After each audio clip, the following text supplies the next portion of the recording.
ನಮಸ್ತೆ ಎಲ್ರಿಗೂ. ಧರ್ಮಸ್ಥಳ ಕೇಸ್ ಬಗ್ಗೆ ಒಂದು ಅಪ್ಡೇಟ್ ಇದೆ. ನಂತರ ಹೈಕೋರ್ಟ್ ಮೆಟ್ಟಿಲಿದ್ದ ತಿಮರೋಡಿ ಗ್ಯಾಂಗ್ಗೆ ಬಿಗ್ ಶಾಕ್ ಅಂತಲೇ ಹೇಳ್ಬೋದು. ಎಸ್, ನಿಮಗೆಲ್ಲ ಗೊತ್ತಿರೋ ಹಾಗೆ ನೂರಾರು ಶವಗಳನ್ನ ಊತು ಹಾಕಿದ್ರು ಧರ್ಮಸ್ಥಳದಲ್ಲಿ ಅನ್ನೋ ದೂರುದಾರರ ಯಾರಿದ್ದಾರೆ, CN ಚಿನ್ನಯ್ಯ ನೀಡಿದ ಒಂದು ದೂರಿನ ಮೇಲೆ ನಡೆಯುತ್ತಿರುವ ತನಿಖೆ ಸಂಬಂಧ ಮಹತ್ವದ ಬೆಳವಣಿಗೆ ಒಂದು ನಡೆದಿದೆ. ಏನಂದ್ರೆ, ಧರ್ಮಸ್ಥಳ ಪ್ರಕರಣದ ತನಿಖೆ ನಡೆಸುತ್ತಿದ್ದ ವಿಶೇಷ ತನಿಖಾ ತಂಡದ ಅಂದ್ರೆ SIT ಏನಿದೆ ಮೇಲೆ ವಿಧಿಸಲಾಗಿದ್ದ ತಡೆಯಾಜ್ಞೆಯನ್ನು ಒಂದು ತೆರವುಗೊಳಿಸಿದ್ದಾರೆ. ಇವತ್ತು ಅಂದ್ರೆ ತನಿಖೆಯನ್ನು ನಿಲ್ಲಿಸುವಂತೆ ಸಲ್ಲಿಸಿದ್ದ ಅರ್ಜಿಯನ್ನು ಕರ್ನಾಟಕ ಮಾನ್ಯ ಉಚ್ಚ ನ್ಯಾಯಾಲಯ ತೆರವುಗೊಳಿಸಿದೆ. ಈ ಮೂಲಕ ಕೋರ್ಟ್ ಮೆಟ್ಟಿಲಿದ್ದ ಗಿರೀಶ್ ಮಟ್ಟಣ್ಣನವರು, ತಿಮರೋಡಿ ಮಹೇಶ್ ಶೆಟ್ಟಿ ತಿಮರೋಡಿ ಏನಿದ್ದಾರೆ ಹಾಗೂ T ಜಯಂತ್ ಹಾಗೂ ವಿಠಲ್ ಗೌಡಗೆ ಭಾರಿ ಮುಖಭಂಗವಾಗಿದ್ದು ಮತ್ತೆ SIT ತನಿಖೆಗೆ ಅವರು ಒಳಗಾಗಬೇಕಾಗತ್ತೆ. ಪ್ರಕರಣ ಸಂಬಂಧ ವಿಚಾರಣೆ ನಡೆಸಿದ ನ್ಯಾಯಮೂರ್ತಿ PM ನವಾಜ್ ಅವರಿಂದ ನ್ಯಾಯಪೀಠ ಈ ಮಹತ್ವದ ಆದೇಶವನ್ನು ನೀಡಿದ್ದು, ಧರ್ಮಸ್ಥಳ ಪ್ರಕರಣದ ಮೂಲವಾಗಿರುವ ಧರ್ಮಸ್ಥಳ ಪೊಲೀಸ್ ಠಾಣೆಯಲ್ಲಿ ದಾಖಲಾಗಿರುವ ಪ್ರಕರಣವನ್ನು ರದ್ದುಗೊಳಿಸುವಂತೆ ಕೋರಿ ಮಹೇಶ್ ಶೆಟ್ಟಿ ತಿಮರೋಡಿ ಹಾಗೂ ಗಿರೀಶ್ ಮಟ್ಟಣ್ಣನವರು ಸೇರಿದಂತೆ ಒಟ್ಟು 4 ಕರ್ನಾಟಕ ಹೈಕೋರ್ಟ್ಗೆ ಸಲ್ಲಿಸಿದ ಅರ್ಜಿಯನ್ನು ಒಂದು ತೆರವುಗೊಳಿಸಿ ಒಂದು ತನಿಖೆಗೆ ಅನುಮತಿ ಕೊಟ್ಟಿದೆ. ವಿಚಾರಣೆ ಸಂದರ್ಭದಲ್ಲಿ ಸರ್ಕಾರದ ಪರ ವಾದಿಸಿದ ವಕೀಲರು ಅಂದ್ರೆ ಅರ್ಜಿದಾರರಿಗೆ ಈ ಹಿಂದೆ ಹಲವು ಬಾರಿ ನೋಟಿಸ್ ನೀಡಲಾಗಿತ್ತು ಹಾಗೂ ಆ ವೇಳೆ ಅವರುಗಳು ಈ ಪ್ರಕರಣದಲ್ಲಿ ಸಾಕ್ಷಿಗಳನ್ನಾಗಿ ಪರಿಗಣಿಸಲ್ಪಟ್ಟಿತ್ತು.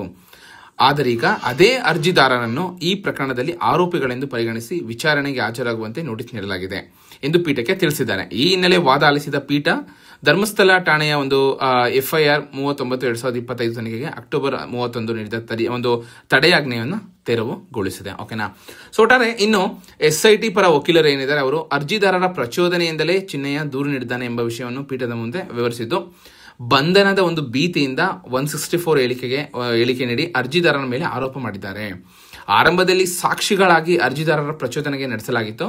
ಧರ್ಮಸ್ಥಳ ಗ್ರಾಮದ 20 ಕಡೆ ಅಗಿದು ಪರಿಶೀಲನೆ ನಡೆಸಲಾಯಿತು. ಅನಂತರ ಆರೋಪ ಬಹುತೇಕ ಸುಳ್ಳೆಂದು ಸಾಬೀತಾದ ಹಿನ್ನೆಲೆಯಲ್ಲಿ ದೂರುದಾರನನ್ನು ಆರೋಪಿಗಳನ್ನಾಗಿ ಮಾಡಿ, ಅಂದ್ರೆ ಯಾರು ದೂರು ಕೊಟ್ಟಿರ್ತಾರೆ ಚಿನ್ನಯ್ಯ ಅವ್ರನ್ನೇ ಆರೋಪಿ ಮಾಡಿ SIT ತನಿಖೆ ನಡೆಸುತ್ತಿತ್ತು. ಈ ವಿಚಾರಣೆಗೆ ಹಾಜರಾಗಲು ನೋಟಿಸ್ ಜಾರಿ ಕೂಡ ಮಾಡಿದ್ರು ಅಂತ ಕೂಡ ಅವರು ತಿಳಿಸ್ತಾರೆ. ಹಾಗೆ ಈ ಎಲ್ಲಾ ವಾದವನ್ನು ಆಲಿಸಿ ನ್ಯಾಯಪೀಠ SITಗೆ ತನಿಖೆಗೆ ಒಂದು ತಡೆ ಆದೇಶಿಸಿತ್ತು ಅಂತ ಹೇಳ್ಬೋದು. ಹಾಗೆ ವಿಚಾರಣೆಗೆ ತಡೆ ನೀಡಬೇಕೆಂದು ಮನವಿ ಮಾಡಿದ್ದ ಬುಡ ಗ್ಯಾಂಗ್ ಏನಕ್ಕೆ ಅವ್ರು ಮನವಿ ಮಾಡಿರ್ತಾರೆ ಅಂದ್ರೆ, ಈ ಅರ್ಜಿಯಲ್ಲಿ ಅವರು FIR ಅಂದ್ರೆ SIT ನೀಡಿರುವ ವಿಚಾರಣಾ ನೋಟಿಸ್ ಮತ್ತು ಪ್ರಸ್ತುತ ಬೆಳ್ತಂಗಡಿ ನ್ಯಾಯಾಲಯದಲ್ಲಿ ನಡೆಸುತ್ತಿರುವ ವಿಚಾರಣೆಗೆ ತಡೆ ನೀಡಬೇಕು ಅಂತ ಕೂಡ ಅವರು ತನಿಖೆ ಮಾಡ್ತಾರೆ.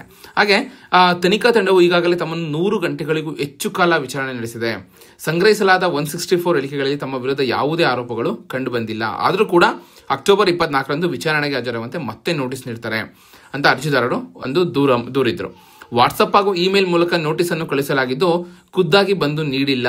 ಒಂದು ವೇಳೆ ವಿಚಾರಣೆಗೆ ಹಾಜರಾದರೆ ತಮ್ಮನ್ನು ಬಂಧಿಸುವ ಸಾಧ್ಯತೆ ಇದೆ ಎಂಬ ಭೀತಿಯಿಂದ ಪ್ರಕರಣವನ್ನು ರದ್ದುಗೊಳಿಸುವಂತೆ ನ್ಯಾಯಾಲಯಕ್ಕೆ ಅರ್ಜಿ ಹೋಗಿರುವುದಾಗಿ ಅರ್ಜಿಯಲ್ಲಿ ಉಲ್ಲೇಖ ಮಾಡಿರ್ತಾರೆ. ಓಕೆನಾ. ಇದು ಒಂದು ಕಂಪ್ಲೀಟ್ ಬ್ಯಾಕ್ ಗ್ರೌಂಡ್ ಇದಾಗಿದೆ. ಸೊ ಇದು ಒಂದು ಲೇಟೆಸ್ಟ್ ಅಪ್ಡೇಟ್ ಆಗಿದೆ.